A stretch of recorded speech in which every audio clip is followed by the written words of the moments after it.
جی اگر کوئی پولیس افسر بات کرنا چاہے، اگر کوئی ہمدرد کوئی آفیسر بات کرنا چاہے تو میری بھتیجی کا نکاح نہیں ہونا چاہیے ان وڈیروں کے خلاف فوری، اسی وقت، خدا کی قسم اسی وقت۔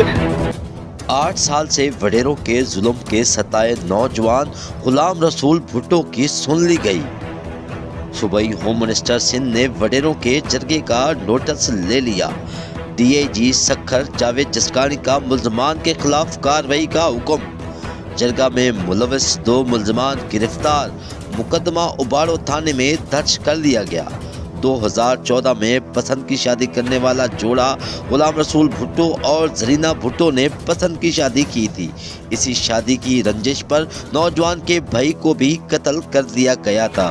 2014 سے نوجوان اپنی اہلیہ کے ہمراہ اسلام آباد پریس کلب کے سامنے سراپا احتجاج تھا۔ کسی غریب عام بندے کو خدا کی قسم انصاف نہیں مل سکتا۔ اتنا بڑا ظلم، اتنی بڑی زیادتی، پھر سے میرے والد کو انہوں نے آج قرآن پاک اٹھوایا ہے، پھر سے جرگہ ہوا ہے۔ جو میری بڑی بھتیجی تھی اس کو تو ہم نے شادی کافی عرصے پہلے کر دی ہے، پھر سے دوسری میری جو بھتیجی تھی اس کو آج پھر ان وڈیروں کے ہاتھ میں دیا گیا ہے، اور انہوں نے فیصلہ پھر سے یہی کیا ہے۔ خدا کی قسم میرے والد نے موت کے ڈر سے یا لالچ سے 2 چیزوں سے بات کی ہے۔ کہتے ہیں نا یا موت کا ڈر لگتا ہے یا انسان کو لالچ کھا جاتی ہے۔ میرے والد نے پھر سے ان کو وہ 12 سالہ میری بھتیجی ان وڈیروں کے ہاتھ میں آج دے کے آیا ہے۔ حال ہی میں وڈیروں نے نوجوان کی بھتیجی آسیہ بھٹو کو جرگے میں مرضی کے خلاف شادی کرنے کا فیصلہ سنا دیا، جس کے بعد نوجوان سوشل میڈیا پر اعلیٰ حکام سے نوٹس لینے کی اپیل کرتا ہے، جس پر پولیس حرکت میں آتی ہے اور 2 ملزمان گرفتار ہو جاتے ہیں۔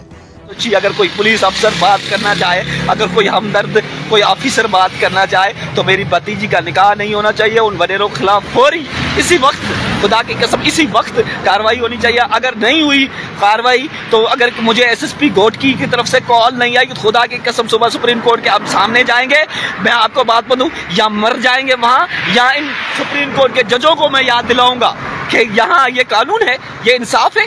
اتنا دبایا جاتا ہے، اتنا ظلم ہوتا ہے۔ بس اللہ تعالیٰ آپ کو اور آپ کی فیملی کو سلامت رکھے۔ بس آپ میں امید ہے آپ ہی میری آواز اٹھا سکتے ہیں۔ جزاک اللہ خیر۔ کیا یہ وڈیرہ شہی اور جرگہ سسٹم اسی طرح چلتا رہے گا؟ کیا سندھ کے نوجوانوں کے ساتھ ظلم اور زیادتی کے پہاڑ ڈھائے جاتے رہیں گے؟ آخر کب ملے گا ان لوگوں کو انصاف؟ غلام رسول بھٹو نے اعلیٰ حکام سے اپنے تحفظ اور اپنے خاندان کے تحفظ کا بھی مطالبہ کیا ہے۔ کیمرہ ٹیم کے ساتھ عبدالغفار ماہر، ڈسکور پاکستان، رحیم یار خان۔